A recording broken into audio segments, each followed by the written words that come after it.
ఈరోజే మొదటిసారి దేవుని మందిరానికి వచ్చిన వారు ఒకసారి పైకి లేచి నిలబడండి. ఇంతకుముందు ఎప్పుడూ రాలేదన్నా ఇదే ఫస్ట్ టైం ఇక్కడికి రావటం అన్న వాళ్ళు ఒకసారి పైకి లేచి నిలబడండి. ఎందుకు అనుకోవద్దు, మీ కొరకు ప్రార్థన చేయడానికి. అలాగనే పరిచారకులు మీకు ఒక పుస్తకాన్ని ఇస్తూ ఉన్నారు, ఆ పుస్తకాన్ని తీసుకోండి. ఇంటికి వెళ్ళిన తర్వాత 1-2 సార్లు ఆ పుస్తకాన్ని మీరు చదవండి.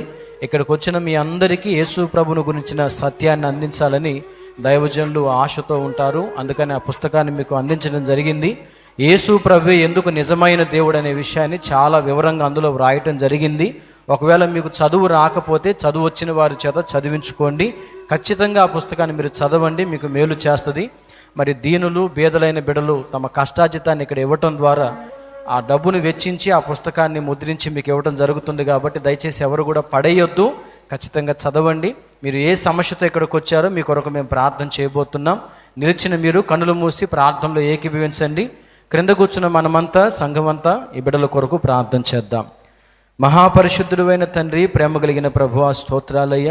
ప్రతి ఆదివారం నూతన ఆత్మల్ని నలుదిక్కుల నుంచి మీరు నడిపిస్తున్నందుకు స్తోత్రాలయ్యా. ఎక్కడెక్కడో దూర ప్రాంతాల నుంచి ఎంతో ప్రయాసపడి ఛార్జీలు పెట్టుకుని ఇంతవరకు వస్తూ ఉండగా బిడ్డలను మీరు జ్ఞాపకం చేసుకోండి అయ్యా. అయ్యా, ఇదిగో ఇంతకాలం ఎన్నో ప్రాంతాలకు తిరిగి ఉంటారు, ఎన్నో ప్రదేశాలకు వెళ్ళి ఎంతో డబ్బు ఖర్చు పెట్టి ఉంటారు. ఏ ఫలితము లేక ఇదిగో నీ సన్నిధికి, తండ్రి సన్నిధికి వచ్చారు ప్రభువా. ఇది మొదలుకొని వారికి దుఃఖ దినములన్నీ సమాప్తములగునుగాక ప్రభువా. వారి కన్నీరు తొడవబడునుగాక, హృదయములో ఉన్న కలవరం అశాంతి తొలగిపోవునుగాక. అయ్యా, రక్షణ పొందని వారైతే యేసుక్రీస్తు నామములో రక్షించబడాలి ప్రభువా. వారి జన్మ కర్మ పాపములు కడిగి వేసుకొని పరిశుద్ధపరచబడిన వారై నీతిమంతులుగా ఇక్కడి నుంచి వెళ్ళుదురుగాక ప్రభువా. రక్షణ పొందిన వారైతే ఆత్మీయంగా మీరు బలపరచండి ప్రభువా. అయ్యా, ఇదిగో రకరకాల సమస్యలతో నీ సన్నిధికి వచ్చారేమో ప్రభువా. బలహీనతలు తొలగించండి, అనారోగ్యాలు దూరపరచండి. క్యాన్సర్ మొదలుకొని చిన్నపరమైన జ్వరము వరకు ఏ బలహీనతతో నీ సన్నిధిలో అడుగుపెట్టినా యేసు నామములో స్వస్థత కలుగును గాక ప్రభువా. నీ వాక్యం వింటూ ఉండగానే వారి శరీరాల్లో మార్పు కలుగును గాక ప్రభువా. ఆయన తన వాక్కును పంపి వారిని బాగు చేసినని వ్రాయబడినట్లుగా నీ వాక్కు బయలుపడుతుండగా ప్రభువా, బిడ్డల శరీరాల్లో స్వస్థత కలగాలి ప్రభువా. అయ్యా, ఇదిగో అప్పుల బంధకాలు తెంచివేయండి, చేతబడి మాంత్రిక శక్తుల నుంచి విడుదల కలిగించండి. అయ్యా, ఇదిగో కుటుంబాల్లో సమాధానమును దయచేయండి. కృతజ్ఞత వందనాలు చెల్లిస్తున్నాం. అలాగనే పేదలు దీనులైన నీ బిడ్డలు పరిచర్య కొరకు విత్తిన హృదయపూర్వకమైన అర్పణను మీరు దీవించండి అయ్యా. మాకు విస్తారమైన స్థలము కావాలి ప్రభువా.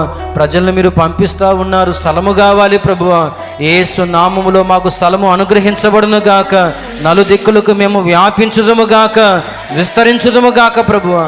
దానికి కావలసిన సహాయం అంతా అందించి నీ నామానికి మహిమ తెచ్చుకొని నీ దాసుని వాడుకొని మా అందరితో కూడా మాట్లాడమని, మందిరంలో, లైవ్లో, జూమ్లో ఉండి నీ మాటలు వింటున్న బిడ్డలందరికీ ఏకాగ్రతను దయచేయండి. నీ దాసుని వాడుకొని మీరే మా అందరితో మాట్లాడమని యేసు నామములోనే ప్రార్థిస్తూ ఉన్నాము తండ్రి, ఆమేన్.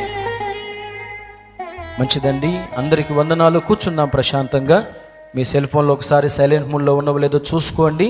అలాగనే చిన్నపిల్లల తల్లిదండ్రులు మీ పిల్లలను, చిన్నపిల్లలకు సంబంధించిన ప్రార్థన జరుగుతుంది, అక్కడ అప్పచెప్పినట్లయితే ప్రార్థన అయిపోయిన తర్వాత వాళ్ళని మీరు తీసుకోవచ్చు. ఈ విషయాన్ని గమనించి ఇక అందరూ శ్రద్ధతో దేవుని మాటలు విందాం.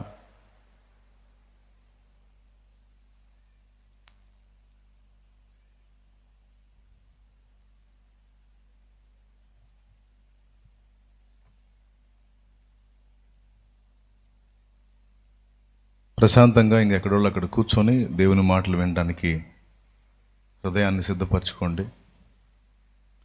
సమయం విలువైంది.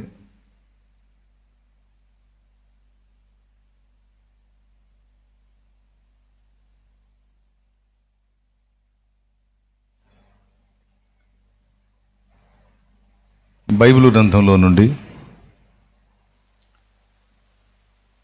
లూకాసు వార్త 5వ అధ్యాయము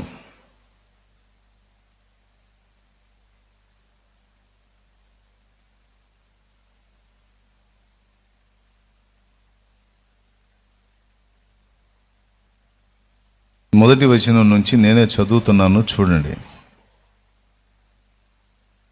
జన సమూహము దేవుని వాక్యము వినుచు ఆయన మీద పడుచుండగా ఆయన గెన్నేసరేతు సరస్సు తీరమున నిలిచి ఆ సరస్సు తీరముననున్న 2 దోణెలను చూచెను. జాలరులు వాటిలో నుండి దిగి తమ వలలు కడుగుచుండిరి. ఆయన ఆ దోణెలలో సీమోనుదైన ఒక దోణె ఎక్కి దరి నుండి కొంచెము త్రోయుమని అతనిని అడిగి కూర్చుండి దోణిలో నుండి జన సమూహములకు బోధించుచుండెను. ఆయన బోధించుట చాలించిన తరువాత, నీవు దోణెను లోతునకు నడిపించి చేపలు పట్టుటకు మీ వలలు వేయుడని సీమోనుతో చెప్పగా, సీమోను, ఏలినవాడా, రాత్రి అంతయు మేము ప్రయాసపడితిమి గాని మాకేమీ దొరకలేదు. అయినను నీ మాట చొప్పున వలలు వేతునని ఆయనతో చెప్పాను. వారు అలాగు చేసి విస్తారమైన చేపలు పట్టిరి.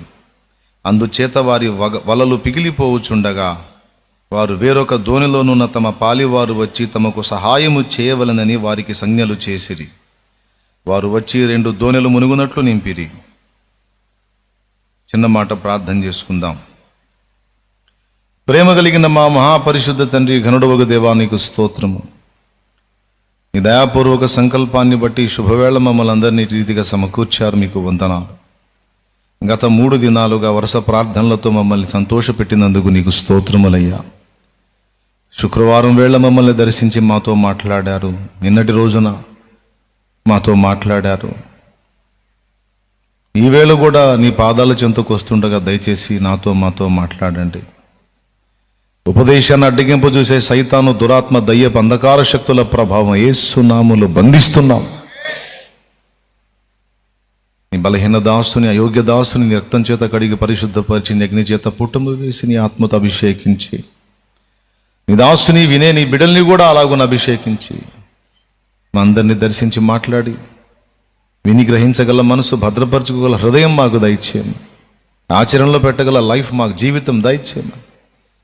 యేసునామములో ప్రార్థించి విశ్వాసమును బట్టి స్వతంత్రించుకుంటున్నాం తండ్రి.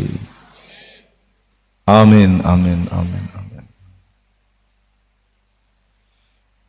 ప్రభునందు ప్రియులారా,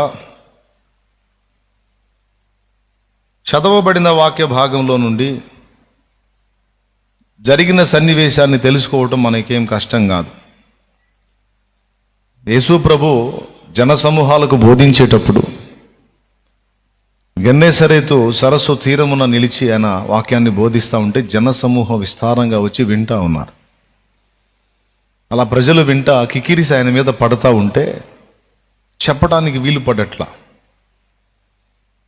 చిన్నగా ఎక్కడో ఉన్నోడిని ఎక్కడికో నెట్టుకొచ్చారు. ఇంక లాభం లేదని ఆయన ఏం చేశాడంటే, ఆ సరస్సు తీరమున నిలిచి సరస్సులోకి చూస్తే 2 దోణెలు దరిన ఉన్నాయి.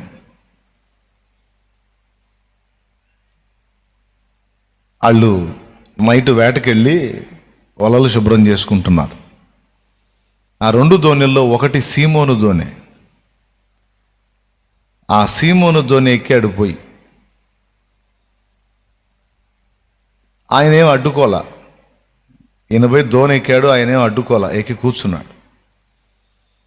కూర్చొని, అయ్యా దరి నుంచి కొంచెం లోపలికి తోయి, కొంచెం లోపలికి నడిపించన్నాడు.